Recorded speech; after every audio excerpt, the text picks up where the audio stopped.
திருப்பரங்குன்றம் விவகாரத்தில் நீதிமன்ற அவமதிப்பு நடவடிக்கை தொடர்பான விசாரணை நடைபெற்று வரக்கூடிய சூழலில் தற்பொழுது மதுரை காவல் ஆணையர் ஆஜராகியிருக்கிறார். காணொலி வாயிலாக ஆஜராகியிருக்கக்கூடிய மதுரை காவல் ஆணையாளர் நீதிமன்ற உத்தரவை அவமதிக்கும் நோக்கம் அல்ல என்று விளக்கம் தந்து கொண்டிருப்பதாக அண்மை தகவல் கிடைக்கப்பெறுகின்றன. நீதிமன்ற உத்தரவை அவமதிக்கும் நோக்கம் அல்ல என்று மதுரை காவல் ஆணையர் விளக்கம் அளித்துக் கொண்டிருக்கிறார். விவரங்களோடு இணைந்திருக்கிறார் நம்முடைய செய்தியாளர் ராஜ். தொடர்ந்து காணொலி வாயிலாக ஆணையர் ஆஜராகி விளக்கம் அளித்துக் கொண்டிருக்கிறார். அவர் வேறு எந்தெந்த விஷயங்களை தன்னுடைய விளக்கமாக தெரிவிக்கிறார்? முழு விவரங்கள்.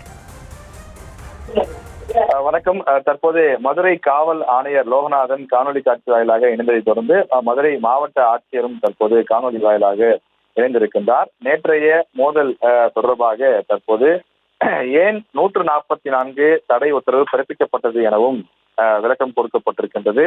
144 தடை உத்தரவு எப்போது பரிந்துரைத்தீர்கள் என்றும் நீதிபதி கேள்வி எழுப்பியிருக்கின்றார். 5:40 மணி என்று ஆணையர் பதிலளித்திருக்கின்றார். எப்போது 144 தடை உத்தரவு பிறப்பிக்கப்பட்டது என நீதிபதி கேள்வி எழுப்பிய நிலையில் ஆணையர் 6.25 இருக்கும் என்றும் தெரிவித்திருக்கின்றார். தற்போது கூடுதல் தலைமை வழக்கறிஞர் வீரகதிரவன் வாதம் செய்து வருகின்றார்.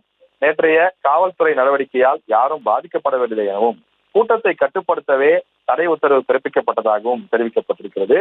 நீதிமன்ற உத்தரவை அவமதிக்கும் நோக்கமெல்லாம் கிடையாது எனவும் தற்போது அதிகாரிகள் தரப்பிலே தெரிவிக்கப்பட்டிருக்கிறது.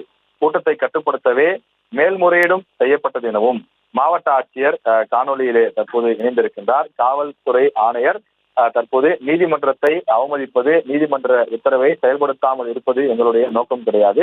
எங்களுடைய நோக்கமெல்லாம் அந்த திருப்பரங்குன்றம் மலையினுடைய அடிவாரத்திலே ஏராளமான பக்தர்கள், பொதுமக்கள் என்று பல்வேறு தரப்பினரும் குவிந்து விட்டார்கள். அந்த இடத்தில் எந்த விதமான ஒரு அசம்பாவிதமும் ஏற்பட்டுவிடக் கூடாது என்பதற்காக மக்களை பாதுகாக்கும் பொருட்டுதான் அந்த தடை உத்தரவை நாங்கள் பிறப்பித்திருந்தோம்.